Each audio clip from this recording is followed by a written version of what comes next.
Rappler, which is a leading digital news platform based in the Philippines that has truly cemented her legacy. Through Rappler, Maria has fearlessly exposed corruption, human rights abuses, and the spread of disinformation.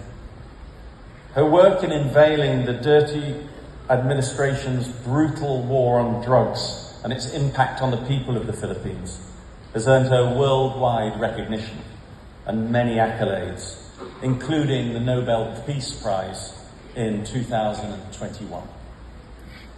Beyond her professional achievements, Maria's personal resilience and unyielding spirit have made her a global symbol of resistance against oppression.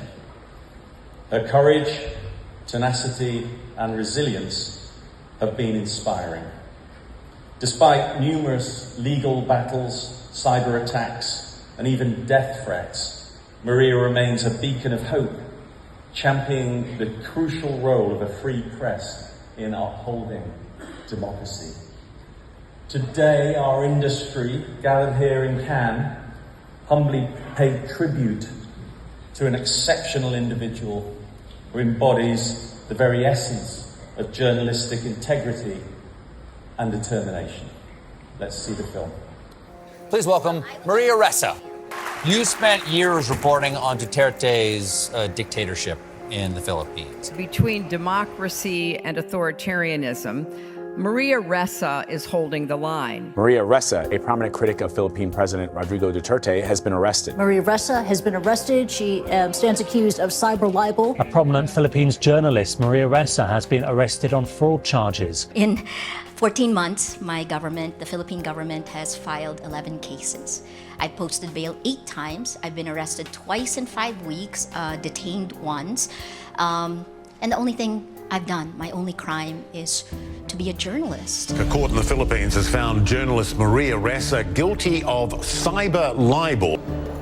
Freedom of the press is the foundation of every single right you have as a Filipino citizen. Maria Ressa is among journalists named as Time Magazine's Person of the Year. Please grab your glass, raise it to Filipinos, to Americans, and other freedom-loving people all around the world who are fighting desperately for their democracies. Maria Ressa has been honored around the world for her courage and for her work in fighting disinformation. This year's recipient of the Columbia Journalism Award. Propaganda has always been around. Everyone will tell you that. But we've never felt it like today because technology has enabled mass manipulation at a scale I could never have imagined.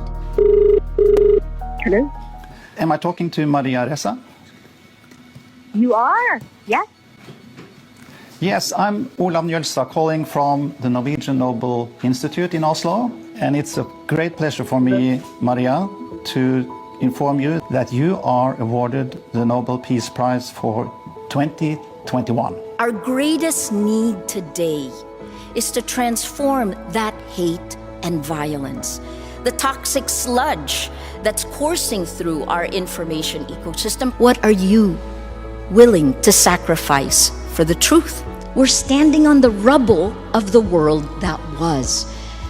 And you must have the courage, the foresight to imagine and create the world as it should be. We need to prove that we can move from the rubble that we're standing on and build better. A world of peace, trust, and empathy, bringing out the best that we can be. Open your eyes. Now go. We have to make it happen. Please, let's hold the line together.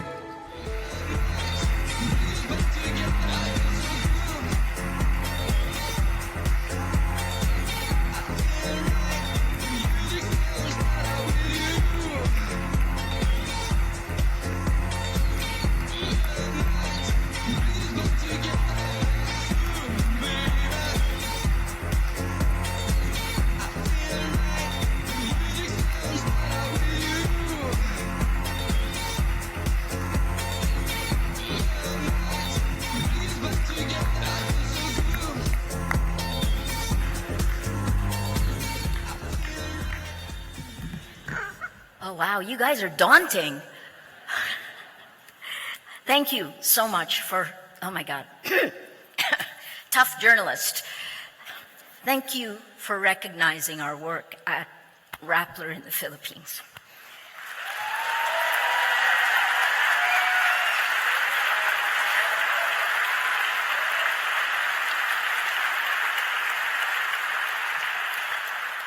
In 2014, just a year after our little startup got off the ground, a campaign we worked on for Pantene with David Guerrero won a lion.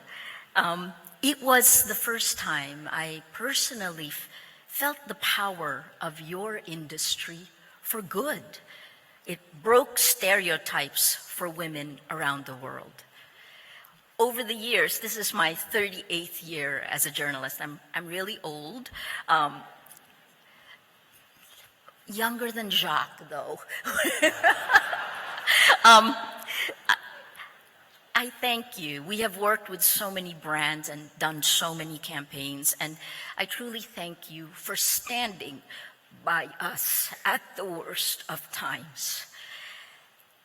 In January 2018, when the Philippine government first tried to shut Rappler down, excuse me, advertisers received phone calls. And within 4 months, we lost 49% of our advertising revenues. But 51% had the courage to stay.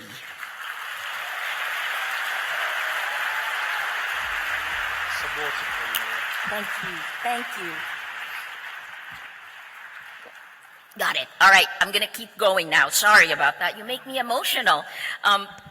Look, it's tough to be a journalist today. In order to keep doing my job, I had to be okay with going to jail for the rest of my life. It was over a century in jail, combined, all those sentences. In order to be here today, I had to ask the Philippine Supreme Court for approval to travel. It's been a long time, but I can't complain, because in a strange way, I am lucky. Every year, for the last decade, more journalists are harassed, jailed, or killed. Last year, the number of journalists increased 44%, the number of journalists killed because of Gaza. There are more novel ways of silencing journalists today.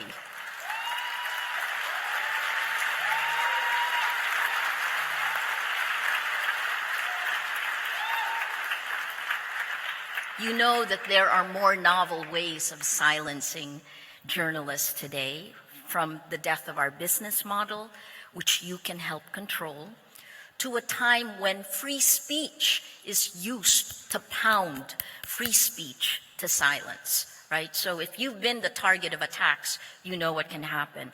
In the Nobel lecture in 2021, I said, an atom bomb exploded in our information ecosystem when journalists lost our gatekeeping powers to technology companies. And the death toll from that, well, that death toll is still rising.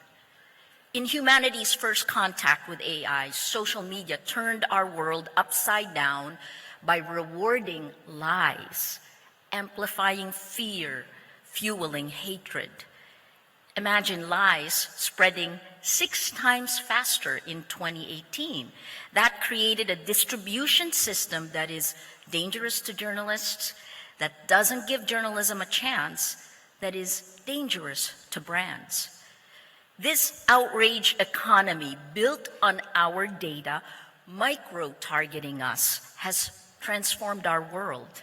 It insidiously manipulates not just us, but the people we serve, igniting the worst of who we are and fueling our blackest emotions.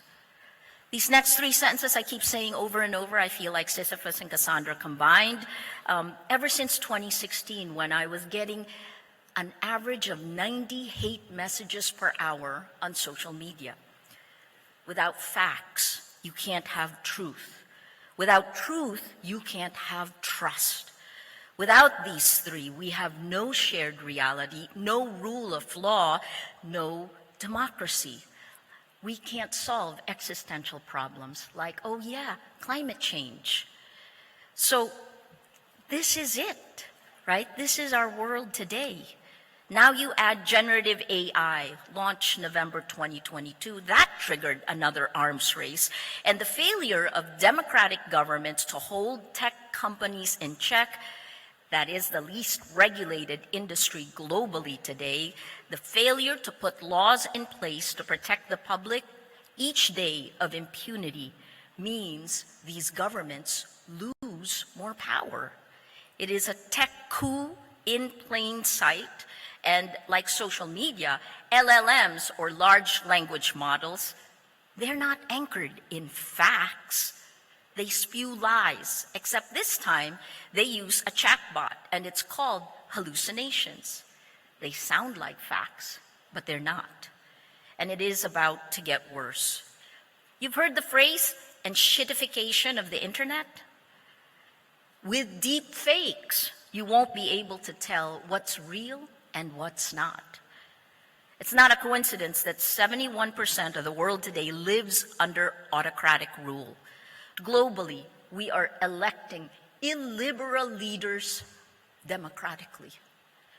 Because if we don't have integrity of facts, we cannot have integrity of elections. And in this 2024, the tipping year of democracy, where about half of the world is voting in more than 60 elections, there will be less safety measures in place in the technology that connects and rules us. So this race to the basement began when Elon Musk bought Twitter. Today, as the UK, July 4th, France, Germany, the US, as these countries prepare to vote after the EU elections, there are far less safeguards for each of us. That means people will get less news in their feeds, they'll get more propaganda, more outrage, more hate. We will have to struggle for agency. The youth, your kids, are particularly vulnerable because they're mildly addicted to the technology they use. They get their news on social media, mixed in with propaganda. They get less sleep, are more distracted, have higher incidence of ADHD, more eating disorders for teenage girls, and more suicides. I don't mean to depress you. I mean to tell you it is time to act. Today, Orlando Wood told you that only 6% of the $750 billion that brands spent on advertising was truly effective last year. He showed how trust is a key driver of profit. So here's my request for you, along with my very effusive thanks. Please put your expertise to work. Imagine facts as a brand. It's not doing well because it's boring, right? What would the world's best creatives do to strengthen the brand facts? And then please also add another brand, tackle truth. What would you do to strengthen truth? Because if we can do both, facts and truth, build them as a brand, then you restore trust, which every brand in the world needs to grow. That brings along the best of all of us, the best of humanity, the ability to lower our shields, to be vulnerable, to work together, and to build a better world.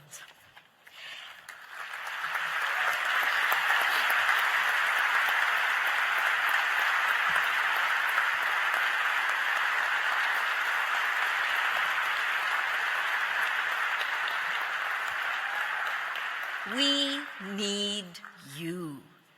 This is the moment because the window is closing. What you do today, what you choose will matter. We cannot let lies win. This can get better with your help. So please join us. Thank you.